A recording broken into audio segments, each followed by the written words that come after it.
एक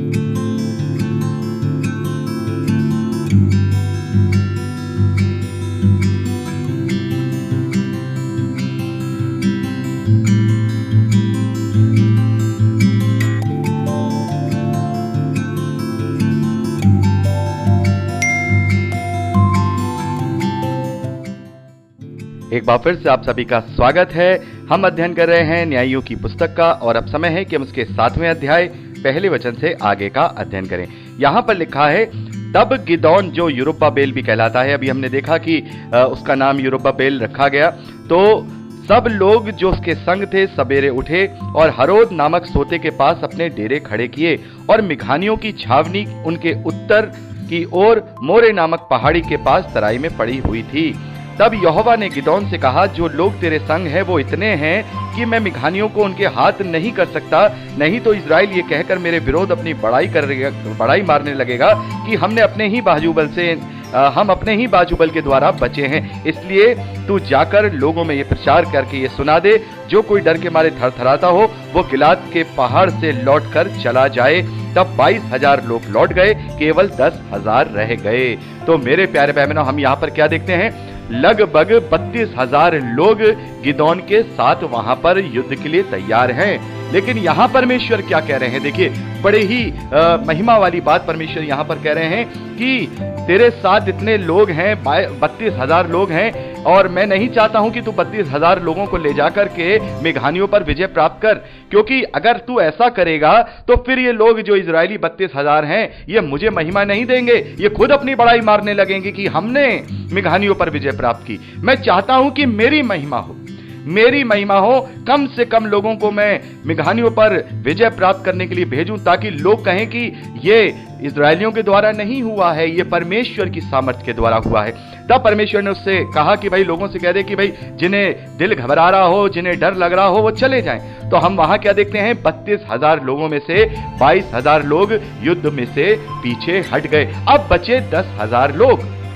10,000 लोग भी परमेश्वर के लिए ज्यादा है। परमेश्वर चाहता है कि मैं इनमें से भी वो चुनूं कि वो लोग मेरे द्वारा वहां पर सामर्थ्य हो, और तब जाकर के मेरा नाम हो, मेरी महिमा हो कि परमेश्वर के द्वारा मिघानियों पर विजय हुई है। तो अब परमेश्वर गिदोन से कहते हैं कि ठीक है, ये लोग भी अभी अधिक हैं, अब तू ऐसा कर। 4थे वचन में हम पढ़ते हैं, अब तू ऐसा कर, इन्हें सोते के पास नीचे ले जा, वहां मैं उन्हें तेरे लिए परखूंगा। जिसके विषय में मैं तुझसे कहूं तेरे संग चलें, वो तो तेरे संग चलें, और जिसके विषय में ये कहूं वो तेरे संग ना जाएं, वो ना जाएं। तब उनको वो सोते के पास ले आया, यानी कि गिदोन उन 10,000 लोगों को सोते के पास ले आया। वहां पर यहोवा ने गिदोन से कहा, जितने कुत्ते के समान जीभ से पानी चपड़ चपड़ करके पिए उनको अलग कर दे, और वैसा ही उन्हें भी जो घुटने टेक कर पानी पिए। पहले तो मैं आपको बताना चाहता हूं कि सोते से उस समय में पानी पीने का क्या रस्म हुआ करती थी। 2 तरीके से सोते में से पानी पिया जाता है। एक तो अपने दोनों घुटने टिकाकर, दोनों हाथों को झुक करके वहां पर उससे सोते से पानी पिया जाता है।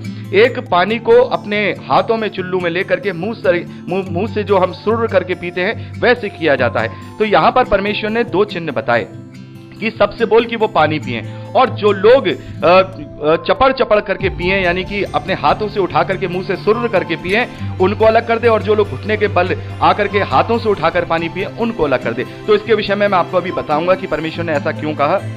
यहां पर हम देखते हैं कि यहां पर जिन्होंने 7वें वचन में हम देखते हैं, 6ठे वचन में, जिन्होंने मुंह में हाथ लगा चपड़ चपड़ करके पानी पिया, उनकी तो गिनती 300 ठहरी, और बाकी सब लोगों ने घुटने टेक कर पानी पिया।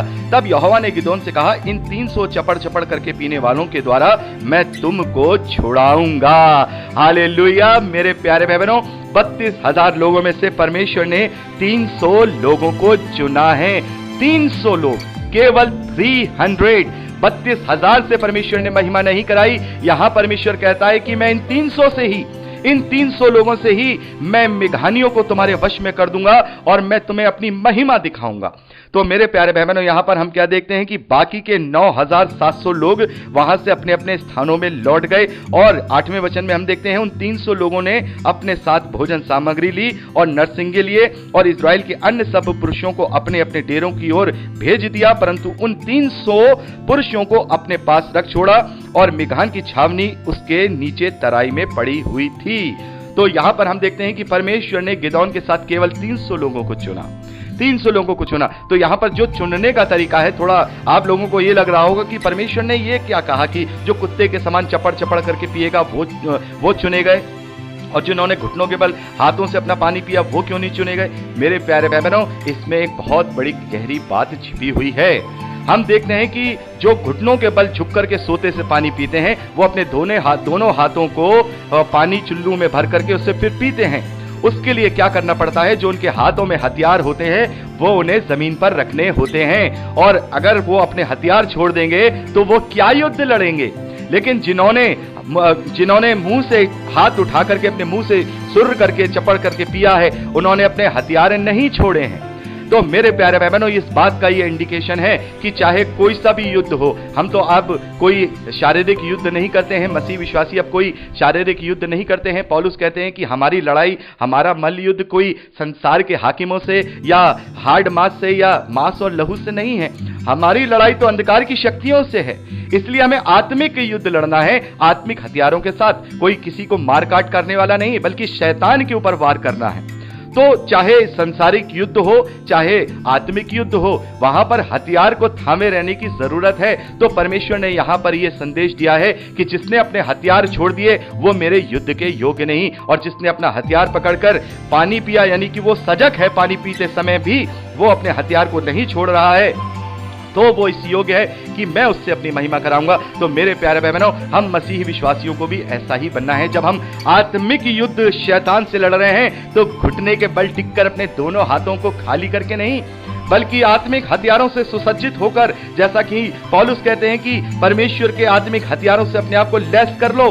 हमने पढ़ा है इफिसियों की पत्री में, अपने आप को परमेश्वर के आत्मिक हथियारों से लैस कर लो। तो हमें वो हथियार नहीं छोड़ने हैं, हमें वो हथियार नहीं छोड़ने हैं। ये एक प्रतीकात्मक यहां पर हम देखते हैं कि चुनाव परमेश्वर ने किया है, और ये इंडिकेशन दिया है कि जिसने अपने हथियार छोड़ दिए वो मेरे युद्ध के योग्य नहीं। तो मसीह विश्वासियों, इस बात का ध्यान रखो, जिसने अपने हथियार छोड़ दिए वो आत्मिक युद्ध लड़ने के योग्य नहीं, वो मसीह का योद्धा नहीं, वो मसीह के योद्धा बनने के योग्य नहीं है। और हमारा आत्मिक हथियार क्या है, हम इफिसियों की पत्री 6 अध्याय में पढ़ते हैं, वहां पर सारे हथियार बताए गए हैं। उद्धार का टोप, सत्य से अपनी कमर कसना, और धार्मिकता की झिलिम है, पांव में सुसमाचार के मेल के जूते हैं, बूट हैं, और जो आत्मा की हम देखते हैं वचन की तलवार है, वहां हम सारी चीजें देखते हैं। लेकिन हमारा ये सारी चीजों का जो निचोड़ हथियार है वो क्या है। मैं हमेशा कहता हूं, हमारी जो शिक्षक थी जिनसे हमने बहुत पहले 15-16 साल पहले हम लोगों ने शिक्षा ली थी,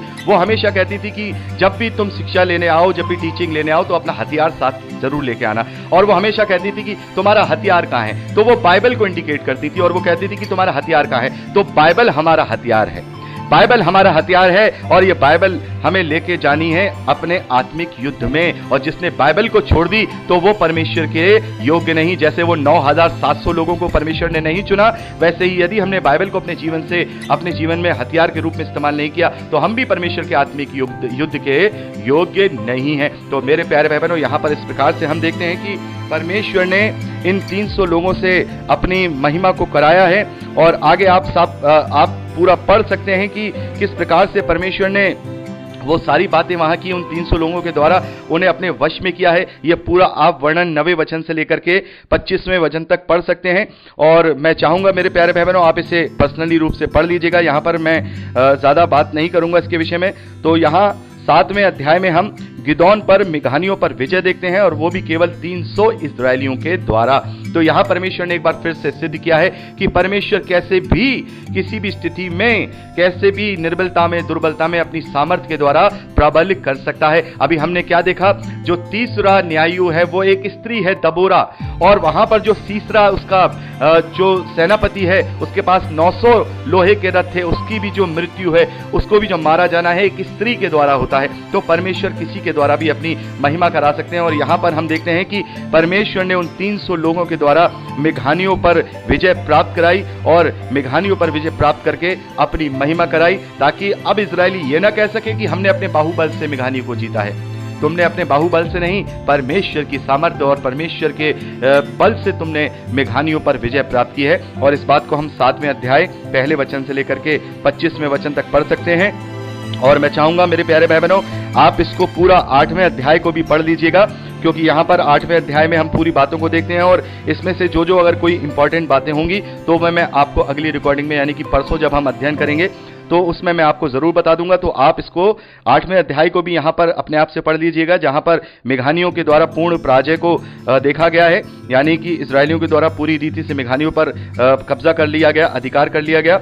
और उसके बाद गिदोन की मृत्यु को भी आप देख सकते हैं। आज के लिए इतना ही। प्रभु आप सबको बहुत आयत की आशीष दे। और अगर यदि आपको इसमें और भी कुछ पूछना हो 7वें अध्याय में या 8वें अध्याय में, तो आप मुझसे सवाल करके पूछ सकते हैं, और हो सकेगा तो मैं ऐसे मंडे को भी शामिल कर लूंगा उन बातों को। और अगर पर्सनली रूप से आपको जवाब देना होगा तो मैं व्हाट्सएप पर आपको जवाब दे दूंगा। तो मेरे प्यारे भाई बहनों, आज के लिए इतना ही। प्रभु आप सबको बहुत आयत की आशीष दे, अपने वचन में दृढ़ करे। यीशु के सामर्थ्य नाम में आमीन। Praise the Lord. जय मसीह।